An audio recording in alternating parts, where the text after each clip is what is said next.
आज हरियाणा की क्या स्थिति है और विधानसभा में हमने हर मुद्दा उठाने का प्रयास की, लेकिन मैंने शुरू में कहा था समय कम है। 3 दिन का समय नाकाफी था जिस हिसाब से आज हरियाणा के हालात हुए हैं। आज हरियाणा जो है आर्थिक तौर पे, क्राइम के उसमें, महंगाई में, बेरोजगारी में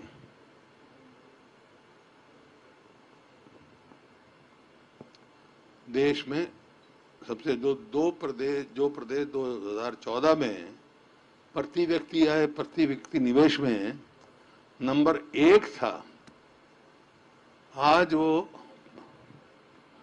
प्रदेश हर चीज में नीचे खिसक रहा है।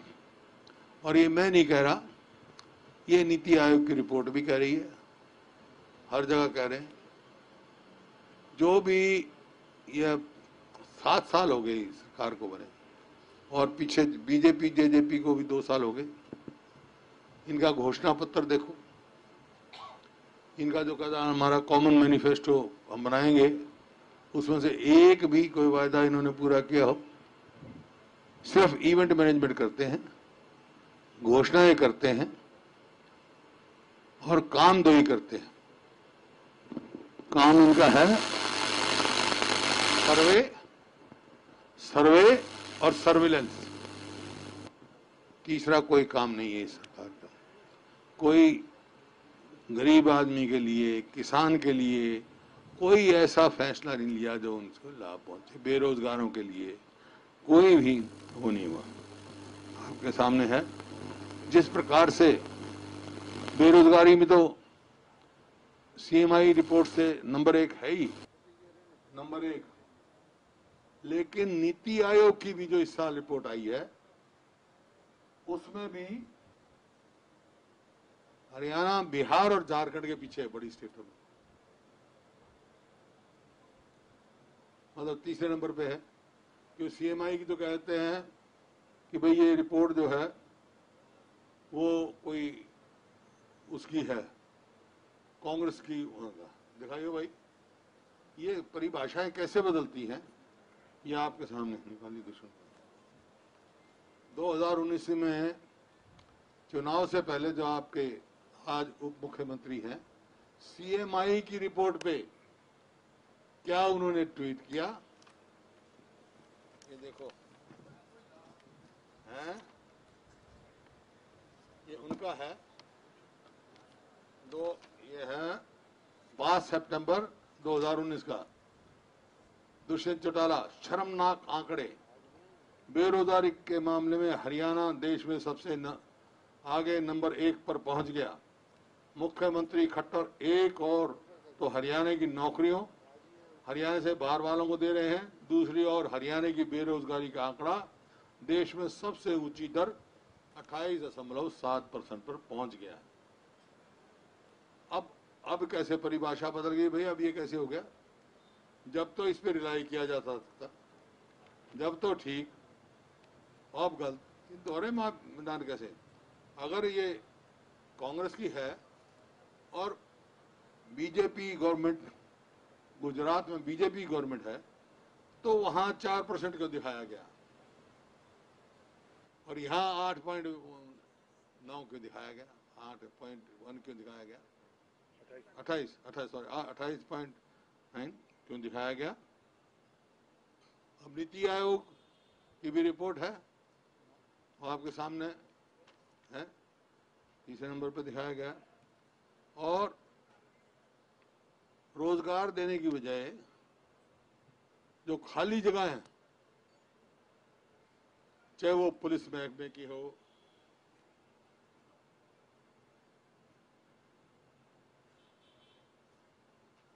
चाहे वो पुलिस महकमे में हो, चाहे हेल्थ डिपार्टमेंट की हो, एजुकेशन की डिपार्टमेंट की हो, लाखों जगहें खाली पड़ी है। कोई निकालेंगे जगह, विड्रॉ कर लेंगे। जैसे गीता जी ने विधानसभा में बताया किसी यूनिवर्सिटी में कोई वो नहीं हुई, रिक्रूटमेंट नहीं हुई, और पेपर लीक कर देंगे। जो लुटाई ये पेपर लीक में हुई है हरियाणा के युवाओं की, जैसे हमने मांग की कि भाई सीबीआई की जांच कराओ आप, मैं ये समझ से बाहर है कि अगर इनको कोई है ही नहीं, ये कहते भाई ठीक है ये तो वो है, तो सीबीआई की जांच कराने में क्या संकोच है इनको? इसका मतलब कहीं ना कहीं दाल में काला है जो संकोच कर रहे हैं। नहीं तो हर चीज के लिए तो बहुत जल्दी करते थे ये सीबीआई की इंक्वायरी करने के लिए। इंटर स्टेट मामला हो चुका है ये, कुछ आदमी जम्मू में पकड़े गए, कल को पंजाब में कोई पकड़ा जाएगा तो क्या करेगी हरियाणा पुलिस? इसको तुरंत सीबीआई को देना चाहिए ताकि लोगों को वो हो, हाँ विश्वास हो। और दूसरा मैंने कहा था कि भाई डिस्ट्रिक्ट वाइज अभी से सीबीआई की इंक्वायरी एक इशू है। दूसरा अभी जाके बाकायदा पब्लिसिटी पे तो बहुत पैसा खर्च कर रहे हैं, इस बात की भी पब्लिसिटी करें कि भाई किसने कितने पैसे दिए, कितने लोग लाइन लगा के खड़े हो जाएंगे जो लुटाई हुई है। मतलब जैसे मैंने कहा नौकरी चाहिए तो लखपति चाहिए, लखी चाहिए, इनको लखी ले सकता है नौकरी हरियाणा में। और भाई पेपर लीक करना तो करोड़ी चाहिए, करोड़ दे दो पेपर मिल जाएगा, लाख दे दो नौकरी मिल जाएगी। परचून की दुकान बना दिया हरियाणा को, नौकरियां हिसाब भी की है, तो लखी करोड़ी पैदा कर दिए भाई इनने। यहाँ पर हरियाणा का जो बेरोजगार है उसका भविष्य अंधकार में। इसी प्रकार से किसानों का जो लैंड एक्विजिशन, हर फैसला इनका किसान विरोधी। लैंड एक्विजिशन में जो अमेंडमेंट लेके आए हैं, इतनी मुश्किल से लैंड एक्विजिशन हुआ 2013 में, 1894 का था, किसान के हित का बना। अब जो भी ये लेके आए हैं टोटल किसान के अहित का है, चाहे वो 70% कंसेंट की बात हो, उसको खत्म करने के लिए जो 10 है इन्होंने किया है। जैसे मल्टी क्रॉप इरिगेटेड लैंड को एक्वायर नहीं कर सकते थे, उसको भी कर दिया। और जो हाँ डिफेंस के लिए और चीजों के लिए कर सकते थे, जरूरी हो देश की सिक्योरिटी के लिए, लेकिन अब तो इन्हें पब्लिक प्राइवेट पार्टनरशिप उसमें कर दी, उसको छूट दे दी। इसका मतलब क्या है? इसका मतलब ये है किसान की कंसेंट तो गई, जो कंसेंट जरूरी थी। कलेक्टर को पावर दे दी। हाँ मतलब ये तो पूंजीपतियों के हाथ में गई, किसान विरोधी है। और जो क्रोनी कैपिटलिज्म कहते हैं ना, वो उसकी तरफ एक बहुत बड़ा कदम है। और मकसद में समझ में आया कौन से प्रोजेक्ट के लिए इन्होंने की है। अरे लैंड बैंक हरियाणा के पास बहुत है, उसको यूटिलाइज कर लो। जो आईएमटी है खरखौदा, उसको कर लो। आईएमटी रोहतक खाली पड़ा है, फरीदाबाद है, ये आपका शाह है, कितनी जगह आप कर सकते हो हैं? हाँ फिरोज का मेवात में है, वो खाली पड़े हैं। जो एक्विजिशन करी हुई लैंड जो एक किसान के हित की है, दादूपुर नलवी, वो डिनोटिफाई कर दी, जो कि डार्क जोन की थी सारी जमीन। वो जो ये कहते हैं 22 तक हम आंदोलन दुगनी करने वाले बात है। तो एक भी फैसला इनका किसान और गरीब आदमी हक में नहीं। जो कलेक्टर को पावर दे दी कि भाई वो करे, कोई मान लो कोई लैंड ओनर चले गए और वो और उनका हो गया, उसी टाइम जो है एक्विजिशन कर दे विदाउट आस्किंग एनी ऑब्जेक्शंस। भाई कोई लैंड ओनर है, उसकी जमीन में से किसी का रास्ता जा रहा है, किसी का रजवाया जा रहा है, किसी को ईजमेंट राइट मिला हुआ है, किसी ने मॉर्टगेज कर रखा है, किसी ने ठेके पे ले रखा है, कोई साझी मिला हुआ, उनकी कोई सुनवाई नहीं। इसका मतलब मजदूर कोई उसकी कोई सुनवाई नहीं। तो ये तो मतलब आपके सामने है, किसानों के और लोगों के विरोधी वो है। और इसी वास्ते मैंने कहा था भाई ये सिलेक्ट कमेटी भेजो। क्या थी भाई इतनी जल्दी, क्या थी? सिलेक्ट कमेटी भेजते, डिस्कस होता, अगर कोई ये कहते बहुत अच्छा इसका नतीजा निकलेगा तो सबके व्यूज लेते। ये लैंड एक्विजिशन के मामले में इनको वापस लेना चाहिए और हम आग्रह करेंगे गवर्नर साहब से भी इसको राष्ट्रपति के पास ना भेजा जाए मंजूरी।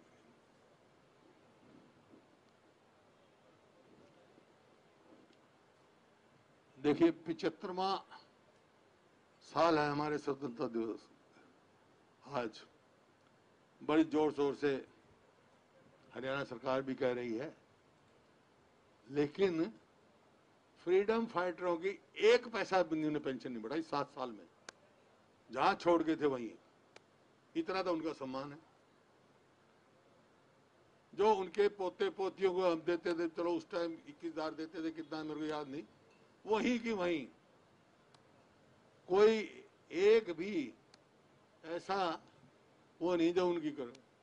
75वां साल है, चलो मना, अब तो कुछ तो करते। सोचो हैं कितने, अगर हरियाणा में 4,500 पेंशन लेते थे तो आज तो बेचारे 400 ही होंगे, मुश्किल से 400 ही होंगे जो पेंशन ले रहे हैं। उनकी तरफ कोई ध्यान नहीं सरकार को। महंगाई का मैंने आपको बताया, महंगाई किस तरह वहां से पकड़े, एक कदम महंगाई कम करने का नहीं। डीजल कहां से कहा, मैंने कितनी बार कहा। और वहां तमिलनाडु में स्टालिन की गवर्नमेंट बनी है, 1 मिनट में कम कर दिया 3 रुपए लीटर। यहाँ क्या वो है भाई, अपना वेट तो कम कर ही सकते हैं। सेंट्रल गवर्नमेंट तो कहती है कि अपना वेट कम कर लो, जिसको सस्ता देना है, तो क्यों नहीं हरियाणा सरकार करती भाई। डीजल की बढ़ गया, खाद बढ़ गया, पेस्टिसाइड्स बढ़ गए, लेकिन किसान को एमएसपी भी नहीं मिल रहा।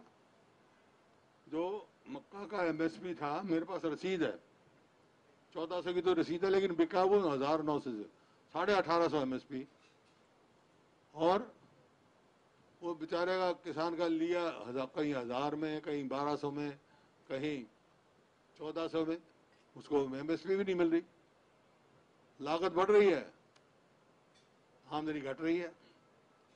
तो ऐसे समय में किसानों की मदद करने की बजाय और उसके ऊपर वो ये कर रहे हैं। देखिए ये जो साल गुजरा, कोरोना आया, बड़ी भारी, सारी दुनिया में आया, सबको दिक्कत हुई, हमारे यहाँ भी, हम वी कांट बी एक्सेप्शन। सबको बहुत ज्यादा मुसीबतें बढ़ रही, प्रयास भी किए, लेकिन हमने उससे सीख क्या ली? पहली वेव से दूसरी वेव तक कोई तैयारी नहीं करी। अब ये कह रहे हैं तीसरी वेव आएगी, नीति आयोग वाले कह रहे हैं, वो तो यहां तक चले गए रोज के 4 लाख केस होंगे। अब क्या तैयारी है इनकी? कितने तो पैरामेडिकल स्टाफ इन्हें भर्ती किए, कितने डॉक्टर भर्ती किए, कौन सा इंफ्रास्ट्रक्चर किया, कितने और बेड ऐड किए। ऐसा विधानसभा में इनको बताना चाहिए था, हमने इतनी तैयारी की है, लेकिन बताएंगे क्या? बताने के पास कुछ है ही नहीं इनके पास। हाँ, एक बात जरूर कह दी कि जो वायदा किया था नर्सिंग स्टाफ से, जो जो कोरोना वॉरियर से, चाहे बेचारे सफाई कर्मचारी थे, इनके हम दुगने वो देंगे, वो मना कर दिया। तो क्या क्रेडिबिलिटी रहेगी सरकार की भाई, जब पहला ही वायदा नहीं पूरा किया